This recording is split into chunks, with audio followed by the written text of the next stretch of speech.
Hello అండి, welcome to my channel Varahi 99.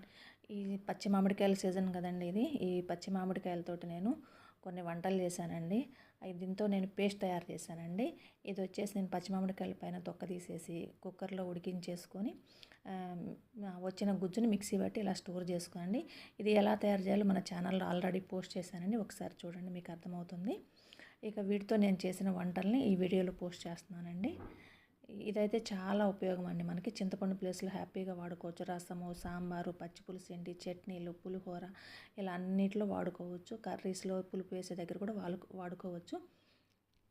ఇది వచ్చేసి నేను పచ్చి పులుసు అండి, పచ్చి పులుసు చేశాను. ఇది కూడా పోస్ట్ చేశాను. ఈ వీడియోస్ అన్నీ ఆల్రెడీ నేను ఛానల్లో పోస్ట్ చేశానండి. ఇది దోసకాయ చట్నీ చేశాను. ఇందులో కూడా నేను ఇదే పేస్ట్ వేస్ట్ చేశానండి. చాలా చాలా టేస్ట్గా ఉంది. తప్పకుండా ట్రై చేయాలండి. ఈ పచ్చి మామిడికాయ పేస్ట్ అయితే చాలా ఉపయోగం అండి. చేసి పెట్టుకుంటే ఈ సీజన్లో మనకు 1 ఇయర్ నిల్వ ఉంటుంది. అలాగే పులిహోర కూడా చేశానండి. చింతపండు పులిహోరకి ఏమాత్రం తీసిపోదండి, అంత కమ్మగా ఉంటుంది ఈ పులిహోర వచ్చేసి. ఈ చేసుకోవడం అయితే చాలా ఈజీ అండి. ఒకసారి ఈ ఉడకబెట్టుకోవడం కూడా చాలా ఈజీ ప్రాసెస్ అండి. ఈ పచ్చి మామిడికాయల పేస్ట్ తయారు చేసుకోవడం మనకి చాలా ఈజీ ప్రాసెస్. చింతపండుతో పోల్చుకుంటే చాలా ఈజీ అండి.